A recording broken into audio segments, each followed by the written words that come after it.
هنعمل مكرونه بشاميل. هنعصج اللحمه، هوريكم كده طريقه لتعصيج اللحمه.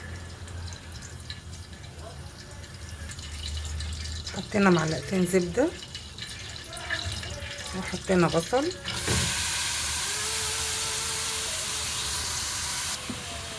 وطبعا هنحط شويه ملح،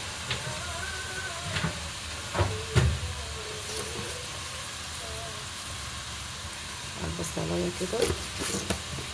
انا بس هشوحها كده، مش هتتحمر يعني.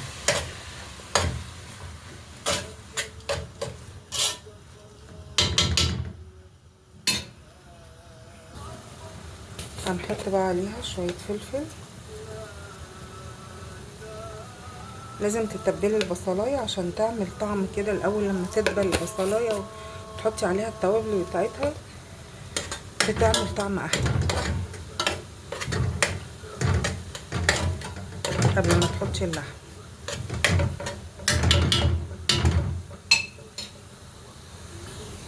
مكعبين ماجي كده،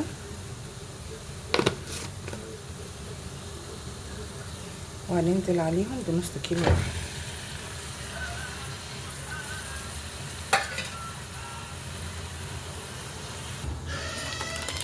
هنا هسلق بقى المكرونه.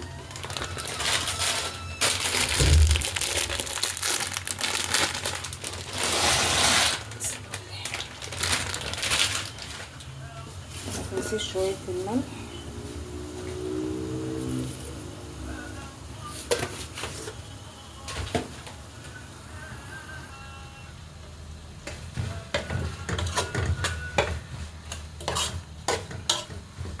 هنفضل نقلب فيها كده لما تشرب الميه اللي فيها. بصوا بقى اتشوحت كده، ابتدت تطلع الدسامه اللي فيها. انا بحط لها جزرايه وقرنين فلفل، صدقوني بتدي طعم حلو قوي.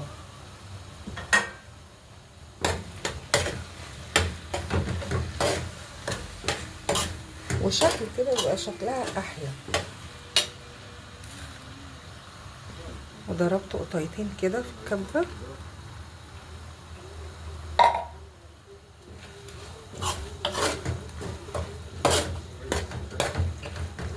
الريحه تحفه.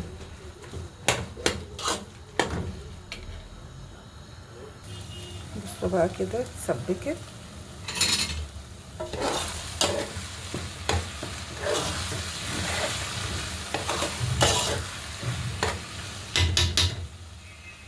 حاجه كده جامده يعني.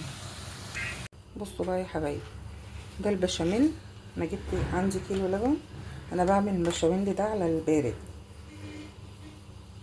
اسهل لي وبيطلع طعمه حلو. واحط عليهم 4 معالق دقيق،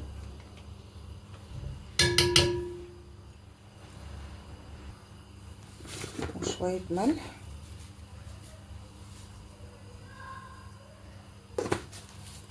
وشويه فلفل،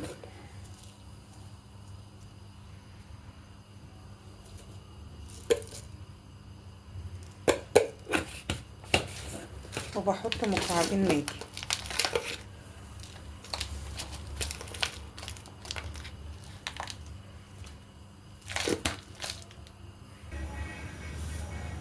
وبحط كده حوالي 3 معالق زبدة،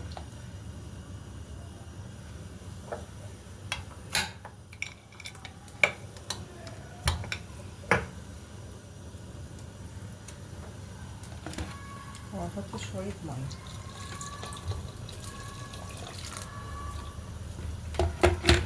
حوالي نص كوباية كده. هنقلب بقى كده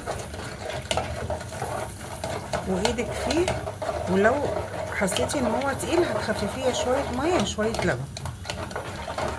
بس كده انت بتقدري تتحكمي بقى ايه في القوام بتاعه. بصوا بقى كده يا حبايبي، بصوا تقيل ازاي.